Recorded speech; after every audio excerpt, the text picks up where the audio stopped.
guys, welcome back to Spelling and Word Study.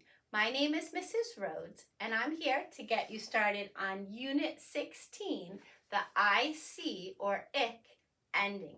Please take a second to gather your materials. You will need your green book open to page 101. You will also need some colorful pens, markers, or crayons. Remember, whatever I mark on my board, you should be marking on your page. Please save room for a key as well. All right, so for the last several weeks, we have been learning about derivational suffixes. Those are letter combinations that we add to the end of a word to change its part of speech. We can often figure out if a word is a noun, verb, adjective, or adverb just by looking at the cluster of letters at the end of the word. So for example, last week we talked about the derivational suffix ible, I-B-L-E, and we learned that you can change a verb to an adjective by adding that ending. So for instance, reverse becomes reversible, flex becomes flexible. All right, so this week we're going to notice something similar with the suffix IC. All of our words this week can be used as adjectives. In many cases, there is a noun form of the word hiding here, and we can somehow manipulate that noun and turn it into the adjective form. So let's start by reading our list of words. And as we do, start looking for those nouns, those people, places, or things that might be hiding in the word. All right, please repeat after me. Academic, aerobic, Antarctic, antibiotic, Arctic, authentic, automatic, ceramic, democratic, domestic, dramatic, economics, energetic, epidemic, exotic, majestic, pathetic, patriotic, sympathetic, traumatic. All right, you'll notice that I already went ahead and broke the words into syllables. So wherever you see a purple vertical line, that breaks our words into chunks. And I also put a green check mark in there to mark off the stressed syllable. So if you would like to take a second to mark your paper as well, feel free to do that now. All right, so as I was saying, all of the words up here, any words that end with IC, can be used as an adjective. In many cases, we can take a noun and turn it into an adjective by adding IC. So let's look for some examples. Let's start with number 3, Antarctic. Anything Antarctic comes from Antarctica, right? So if we're talking about the weather in Antarctica, we could talk about the Antarctic weather. If we're talking about the animals of Antarctica, we would talk about the Antarctic animals. So here's our ick. The A has been dropped, okay? If we look at the word democratic, a democratic country follows certain procedures. They have elected officials who get voted in. They have groups of people who make laws. Those are all components of a democracy. The United States is a democracy. We are a democratic country. Okay? Notice how the word democracy changes to democratic. If we look at number 11, dramatic. A person who is dramatic tends to react strongly. They have big feelings. there is often a lot of drama, right, in their actions, their interactions. So if you tend to have a lot of drama, you might be a dramatic person, okay? Also, the word dramatic can be used to describe a huge change, right? So a person might look dramatically different if they lost 30 pounds or they've been in the hospital for a while. So dramatic can also mean signifying a big change. If you have a lot of energy, you might be considered energetic. When we talk about something having majesty, right? I know we use that word to describe kings and queens, but we can also use it to describe beautiful land, a giant, huge, gorgeous place. We would say that that majesty is majestic, right? It's just breathtakingly beautiful. If you show patriotism, if you are a patriot, meaning you are loyal to your country, you are patriotic. If you show sympathy to people, you care about them and their feelings and their well-being. If you show them sympathy, you are sympathetic. If a person undergoes trauma, if something really bad happens to them, they have a trauma, that would be a traumatic experience. Okay, so in all the words that I just underlined, I want you to notice we have a noun being turned into an adjective by adding some variation of ick, maybe just the IC. Sometimes there are some extra letters in there as well. But Antarctica becomes Antarctic, democracy becomes democratic, drama becomes dramatic, energy becomes energetic, majesty becomes majestic, patriot becomes patriotic, sympathy becomes sympathetic, and trauma becomes traumatic. Okay, those are all examples of nouns turning into adjectives. Now, we have other words here that can be used as an adjective or a noun. So, for instance, if we look at the word Arctic, we can use that as a describing word. We could talk about the Arctic winds or the Arctic animals, but we can also talk about it as a noun, as a place. Explorers visited the Arctic. If we look at a word like epidemic, we can use that as an adjective, but we're more likely to hear it as a noun, right? If they talk about, everybody's getting sick in a certain area, there is an epidemic, right? So it can be used as a noun to describe the situation, or an adjective to describe it as well. Trying to look for other nouns. Sometimes what you notice is there's an S on the end. So for instance, economic becomes economics. We put the S right there, and now it becomes the study of the economy, right? So if we want to describe or think about the economics of an area, like how that region earns money and spends money, so we want to look at the economy, we can look at the economics in that area. Ceramics, we can put an S there, and then that becomes a noun, right?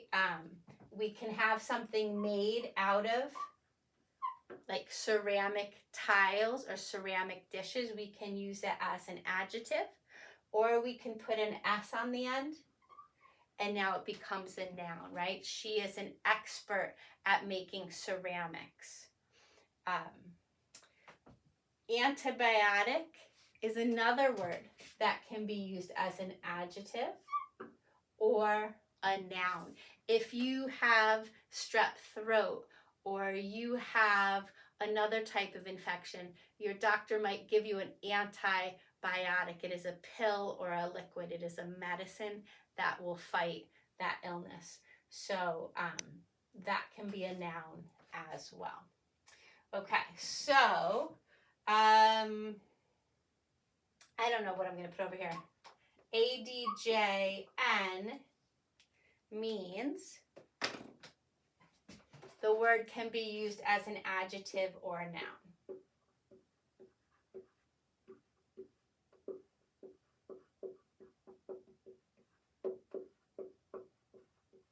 All right, let's go through the rest of our words, and you'll notice the rest of our words are all used as adjectives. So for instance, academic, if someone has academic goals, they are school related, okay? It means that they are trying to get good grades and learn. So anytime you see the word academic, it has to do with school. When we talk about aerobic, like aerobic exercise, that's anything that gets your heart pumping. So aerobic has to do with the heart. I'm going to say of the heart and breathing. Okay, because stretching is not considered aerobic exercise. Jogging, jumping around, dancing, those are aerobic exercises. Okay, and actually you could put an S there, make it aerobics, and then it's a noun. People take an aerobics class. It's a whole type of exercise. We talked about Antarctic and Arctic. If something is authentic, it's the real deal. It's real, it's genuine, right? So if somebody tries to sell you a baseball card that was supposedly signed by Babe Ruth, you're going to want to make sure it's authentic, right? That it's real, that it's not a fake. Automatic, if something is automatic, it happens no matter what. Like you don't control it. Something's automatic, it happens no matter what. Like if somebody sneezes, I automatically say, bless you, God bless you. I don't even think about it. It just comes out of my mouth, right? We talked about ceramic, so that has to do with clay. We talked about democracies and democratic. That's a type of government. Domestic means of the home. So you might have some chores that you do at school, but then you have domestic chores. Domestic chores might be folding laundry, washing the dishes, taking out the trash. Those are all things that you do in your domestic world, your world at home. Another place where you might see this word is when we're talking about flights. You could have an international flight where the airplane takes you to another country, or you could have a domestic flight where the flight keeps you at home, meaning you stay in your own country, right? We also see this sometimes when we think about animals. Some animals are domesticated or they're domestic, like cats and dogs. They are comfortable living in a home. Raccoons and squirrels are not domestic or domesticated animals. They don't belong in our homes. We talked about dramatic. We talked about economics. Anything to do with economics has to do with money energetic, right? You have lots of energy. An epidemic, different than a pandemic. A pandemic would be like COVID, where it was affecting the whole world at the same time. So pandemic would be across the world.